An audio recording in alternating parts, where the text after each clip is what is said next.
இன்னைக்கு இருக்கிற காலகட்டத்தில் நீங்க பாத்தீங்கன்னா நாளாந்தம் ஏதோ ஒரு செய்தியை நாங்க பாக்குறோம். இலங்கை அரசாங்கம் நிலக்கரியை கொண்டு வருது, ஆனா நிலக்கரி போதாது, அதனுடைய எரிபற்று திறன் போதாது. கிட்டத்தட்ட 100% இருக்கணும் எரிபற்று திறன், அது 20% தான் இருக்கு. மிகுதி சாம்பலா போயிட்டு அதால இன்ஜின்கள் பழுதாயிட்டு பெருநட்டம் இலங்கை அரசாங்கம். அது அரசாங்கத்துக்கு நட்டம் இல்லை, எங்கள்கிட்ட தான் அறவிட போறாங்க ஒட்டுமொத்த மக்களுக்கு. அப்ப இது அரசாங்கம் விட்ட பாரியோர் தவறு. சரி, அது பரவாயில்லை. நீங்க நேற்று முந்தினால் நானும் கேள்விப்பட்டேன், $25 மில்லியன் காண இல்லை. எங்க காண இல்லை? மத்திய வங்கியை காண. இது எங்கட வீட்டுல உங்களோட வீட்டுல இல்லை, மத்திய வங்கிக்கு. அதுல மாறு கிட்டத்தட்ட 14-15 உத்தியோகத்தர்கள் உயர்மட்ட அதிகாரிகள் கையெழுத்து வச்சுதான் அந்த காசு எடுப்பட்டு. இலங்கை எப்படி இருப்பது? இலங்கை எப்படி முன்னேறும்? இலங்கை என்றதல்ல, ஆசியாவில் இருக்கிற நாடுகளுக்கு இடையில மிகவும் முக்கியத்துவம் வாய்ந்தது என்னென்றால் ஊழல். இந்த பெருச்சாளி ஊழல்கள் மாற இயலாது. அவர்கள் இதிலிருந்து விடுபட மாட்டாங்க. உளவு காலமும் பிக்குமார் சுதந்திரத்தை கொடுக்கல, அவர்கள் சமாதானத்தை குழப்புறார்கள், பேரினவாத சிந்தனையை பரப்புறார்கள். இதைத்தான் நாங்கள் பார்க்கிறோம்.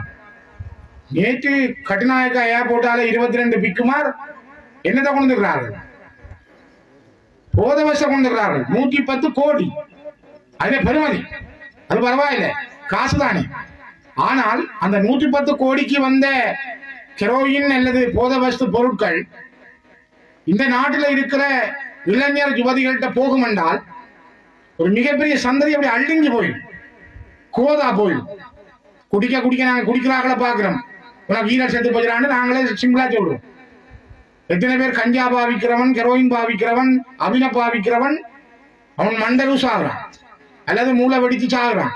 பிறந்தல்ல அன்னை ஒரு பையன் செத்து இருந்தான், அப்படியே கவுண்டு விழுந்து செத்து கிடக்குறான். செம்மங்குண்டு படிய ஒண்ணுமில்ல, அப்படியே விழுந்து கிடக்குறான். அவனை யாருன்னு எழுப்பி பார்க்கலாம இருக்கு. இப்படியே பல இடங்கள்ல காரணம் பாருங்க, மத தலைவர்கள் நல்லதை சொல்லிக் கொடுக்கக்கூடிய, சமுதாயத்தை வழி நடத்தக்கூடிய, இந்த சமுதாயத்தை கட்டி வளர்க்கக்கூடிய இறைவனால படைக்கப்பட்ட தூதர்கள் என்கிறார்கள் போதவஸ்தை கொண்டு கொடுத்து சிங்கள மக்களை மட்டும் இல்ல, இந்த நாட்டில் இருக்கிற ஏனைய இன மக்களையும் அழிக்கிறதுல மிக கவனமா இருக்கிறார். இந்த நாட்டில் யார் வந்தாலும் அது மஹிந்தவா இருக்கலாம், ஜேஆரா இருக்கலாம், பிரேமதாசாவா இருக்கலாம், அல்ல மைத்திரியா இருக்கலாம், ரணிலா இருக்கலாம், சந்திரிகாவா இருக்கலாம், யாரா இருந்தாலும் அவர்கள் ஆட்சிக்கு வந்து விட்டால் அவர்களிடம் பணம் உழைக்கிறதான் நோக்கம். அவர்கள் இந்த இருக்கிற தங்களுடைய இனவாதத்தை மூலதனமா வச்சுக்கொண்டு தமிழர்களை ஏதோ ஒரு வகையில் அள்ளிச்சு தள்ளி தாங்கள் இந்த நாட்டில தங்களை அடையாளப்படுத்தி வச்சிருக்கிறதுல ஒரு கவனமா இருப்பார். இதைத்தான் அனுபவம் செய்ய வரையக்க அவரண்டு ஆள், அவரால் முடியும். ரெண்டு எங்களையும் கொஞ்சம் பேர் பேசினார்கள். ஆனால் பொறுத்திருந்துதானே நாங்கள் சொல்லலாம். இன்னைக்கு கிட்டத்தட்ட 1.5 வருஷம் ஆச்சு. அனுர இன்னைக்கு பலிகாமம் வடக்குல போய் கையை காட்டி நடக்கிறார். உங்களுக்கு காணி தரமாட்டதான் கை காட்டு. வெங்கடையாக என்ன சொன்னது, நடக்கையில எங்களுக்கு கை காட்டினவர். அவரும் பொத்தி கொண்டு இருக்கணும், காணி தரமாட்டேன் உங்களுக்கு. 2 பேருக்கும் ஒரே தரம் கிடையாது. இதுதான் அனுர ஸ்டைல். இன்னைக்கு மயிலட்டி மக்கள் போராட்டம் நடக்கிறாங்க. அவ யாரை பேசுறார்கள் என்றால் எங்களை தான் பேசுறாங்க. தமிழ் எம்பி மேலே பேசுகிறாங்க. தை டிவிகாரை பார்த்தீங்கன்னா அரசாங்க அதிபர் கடிதம் எழுதுகிறார், திஸ்ஸ விகாரைக்கு காணி அளப்பது சம்பந்தமாக உங்களோடு நான் பேச வேண்டும். திஸ்ஸ விகார பதிவில் இருக்கான்னு கேட்ட இலங்கையில ஒரு இடம் இல்லை. யாழ்ப்பாணத்துல திஸ்ஸ விகாரை ஒன்று இருந்ததா? அதுவும் இல்லை. அந்த யாழ்ப்பாண மாவட்ட அரசாங்க அதிபர், யாழ்ப்பாண மாவட்ட தெல்லிப்பளை பிரதேச செயலாளர் எழுதுகிறார், திஸ்ஸ விகாரைக்கு காணி அளப்பது தொடர்பாக உங்களுடைய காணி உரிமையாளர்களை அழைக்கிறோம். காணி உரிமையாளர் உங்களோட காணியை நாங்கள் விடுறது தொடர்பாக உங்களோட பேச போறோம்னு சொன்னா பரவாயில்லை. எப்படி மடைமாற்றம் செய்யப்படும்? எங்கட காணி ஆமிய வச்சு வலுக்கட்டாயமா பறிச்சு நீங்க விகாரையை கட்டி போட்டு இப்ப அதுக்கு பேரும் வச்சுட்டு இப்ப திஸ்ஸ விகாரைக்கு காணி அளக்க போறீங்களா? எங்கட காணி நாங்க ரோல்ல நிக்கிறோம். அனுபவ சொல்றார், நான் தரமாட்டேன். எங்கடைய அவர் சொல்றாங்க, அவர் கையை காட்டி போட்டு போறாரு. எங்களுக்கு என்னோட செல்வி எடுக்கிறார். இந்த கேவலமான வாழ்க்கையில இருந்து நாங்கள் எப்ப விடுபட போறோம், எங்க தள்ளி வர போறோம், எப்ப உணர போறோம்? நான் அண்மையில யாழ்ப்பாணத்துல மிக நல்ல பெறுபவர் இடத்த சில பிள்ளைகளை சந்திச்சு நான் பிரபல்யப்படுத்தேன். ஒரு பிள்ளையோட போயிருந்து கதைச்சேன் ஒரு இடத்துல, ஒரு ஃபர்ஸ்ட் ரேங்க் எடுத்த பிள்ளை. நான் கேட்டேன் அந்த பிள்ளைய, தலைவர் பிரபாகரன் உங்களுக்கு தெரியுமான்னு. இந்த பிறந்த நாளுக்கு ஸ்டேட்டஸ் போடுவாங்க, அதுல பார்த்துருக்கேன்னு சொல்லிட்டேன். இப்ப இந்த முறை ஃபர்ஸ்ட் ரேங்க் எடுத்த ஒரு பிள்ளை.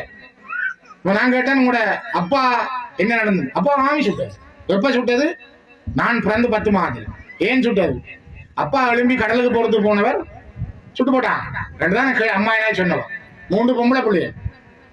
அப்ப அந்த பிள்ளை சொல்லுது, அனுபவம் கொஞ்சம் நல்ல ஒரு முறை இருக்கு. ஏன்னு கேட்டா அவருக்கு கிரவுண்ட்ஸ் எல்லாம் தாராடு தானே. அப்ப நீங்க விளையாடுவீங்களாமான்னு கேட்ட, நான் 4 வருஷம் படிச்சு வந்து இங்க விளையாட போறேன். ஆனா அவர் நல்லது செய்யறார். என்ன நல்லது செய்யறார்? அவர் கிரவுண்ட்ஸ் தானே. எங்கதாரார்? எங்கட காணியில விடுபட்டு இருக்கிற இடத்துல அவர் அந்த இடத்த துப்புராக்கி போட்டு ஒரு கிரவுண்ட்ஸ் ஆக்கிட்டு அவர் போறார். ஆனா பிடிச்சி வச்சுக்கிற காணி 2500 ஏக்கரை விட மாட்டார். இதுதான் எங்கள்கிட்ட இருக்கிற மனநிலை. நாங்க அதுக்கு மாறுறோம். பிள்ளைகள்கிட்ட இருந்து அந்த சக்தியை நாங்கள் கொடுக்குறோம். நாங்கள் எவ்வளவு தூரம் அடுத்தவர்கிட்ட சொல்ல முடியுமோ அதுக்கு இந்த சனசமூலியங்கள் உதாரணம். உண்மையில வரலாறுகளை கடந்த காலம் நான் 8ஆம் வகுப்பு படிக்கிற பொழுது ஈரோஸ் இயக்கம் அவர் வட்டக்கட்சியில சில சனசமூலியங்கள் தான் கூட்டம் வைப்பாங்க. 10 பேர் 5 பேரை கூப்பிடுவார். அதை கூப்பிட்டு இழுத்தி வச்சு சுரண்டல் என்ன, மூலதனம் என்ன, உழைப்பென்றால் என்ன, லெனின் என்ன சொன்னவர், ஏங்கல்ஸ் என்ன சொன்னவர், மாவோ சேதுங்க எப்படி சீனாவை வென்றவர், அவர் எப்படி சீனாவில் போராட்டம் நடத்தினவர், இங்க சண்டை நடந்தால் அமெரிக்கா ஆறுக்கு உதவும், ரஷ்யா ஆறுக்கு உதவும், இந்தியா ஆற்ற பக்கம் நிற்கும். இதெல்லாம் அந்த நேரம் ஈரோஸ்ல இருக்கிற போராளிகள் 10 பேருக்கு வழங்கப்படுத்துவார். நான் நினைக்கிறேன் கொஞ்சம் அனுபவமா இந்த மூத்தவர்களும் தெரியும். கூடுதலான இடதுசாரித்துவ கொள்கைகளை கொண்டு வந்தவர்கள் அவர்கள். அவர்களுடைய அந்த சிந்தனை காலங்களில் நான் பல இடங்கள்ல அந்த வகுப்புகள்ல நானும் இருந்திருக்கேன். சரசமூலியங்கள்ல நடக்கும் கூடுதல். ஏன்னா அந்த நேரங்கள்ல அப்படிதான் இடங்கள். காரணம், நாங்கள் கற்றுக்கொள்வதற்கான வாய்ப்பை அது தந்தது. அவை எங்களுடைய பிள்ளைகளுக்கு நாங்கள் சொல்ல வேண்டிய வரலாறு ஏராளம் இருக்கு. உங்களுக்கே தெரியும், திரிவண்ணை ஆரண்டு கேட்கிற பிள்ளைகள் நிறைய இருக்கிறார்கள். இப்ப தெரியாது, கனப்பிள்ளைகளுக்கு தெரியாது இவர் யாரு, எங்கே இருந்து வந்தவர், ஏன் இவர் 12 நாள் இருந்தவர், 31 நாள் ஏன் பூவதியமா இருந்தவா, அவ ஏன் உண்ணாவிரதம் இருந்தவா, எங்கள்கிட்ட கேட்கிற பிள்ளைகள் இருக்கிறார்கள். ஏன்னா நாங்களும் அதை சொல்லிக் கொடுக்குறோம். இல்ல புலம்பெயர் நாடுகள்ல நான் விடுற மிகப்பெரிய தவறு. சுவிட்சர்லாந்துல வீடு வாங்க போறீங்க, இல்ல ஆல்ரெடி உங்களுக்கு அங்க வீடு இருக்குன்னா இந்த வீடியோ உங்களுக்காக தான். ஸோ ஸ்கிப் பண்ணாம ஃபுல்லா பாருங்க. ஒரு மனிதனுக்கு வீடு அப்படிங்கிறது ரொம்பவே அத்தியாவசிய தேவை. அத்தியாவசிய தேவைகள்ல முக்கியமான பங்கு வகிக்கிறதே இந்த வீடு தான். ஸோ அப்படி வீடு வாங்குறது, விற்கிறது, இது சம்பந்தமா உங்களுக்கு இருக்கிற நிறைய ப்ராப்ளத்துக்கு சொல்யூஷன் தர ஒரே இடம் தான் உங்கள் செல்வாசக். Your future our vision. இப்போ சுவிட்சர்லாந்துல வீட்டோட வட்டி விகிதத்துல நல்ல மாற்றம் வந்திருக்கு, நிறைய குறைஞ்சிருக்கு. ஸோ நீங்க ஏதாவது அக்ரிமெண்ட் போட்டு வச்சிருக்கீங்கன்னா இப்பவே அதை ரெனிவல் பண்ணி மாற்றி வச்சுக்கிட்டீங்கன்னா உங்களுக்கு நிறைய ப்ராஃபிட்ஸ் இருக்கும். ஸோ இது சம்பந்தமா உங்களுக்கு ஏதாவது அப்டேட்ஸ் வேணும், இந்த மாற்றத்துல உங்களுக்கு ஏதாவது டவுட் இருக்கு அப்படின்னா மறக்காம ஸ்கிரீன்ல தெரிய நம்பர் கால் பண்ணுங்க. சுவிட்சர்லாந்துல நீங்க வீடு வாங்கணும் இல்ல வீடு விற்கணும், அந்த மாதிரி ஏதாவது உங்களுக்கு தேவைகள் இருந்தா மறக்காம எங்களை கான்டாக்ட் பண்ணுங்க.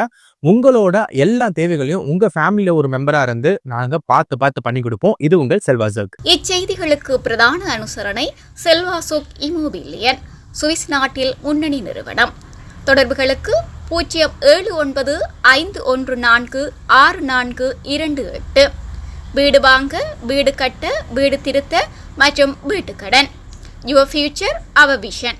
இது போன்ற மேலும் பல முக்கிய சுவாரஸ்யமான செய்திகளை அறிந்து கொள்ள லங்காஃபோ யூடியூப் சேனலை சப்ஸ்கிரைப் பண்ணுங்கள். எமது செய்திகள் உடனடியாக கிடைக்க பெல் பட்டனை அழுத்துங்கள். அத்தோடு எமது செய்திகளை மற்றவர்களும் பார்வையிட ஷேர் செய்யுங்கள். நன்றி.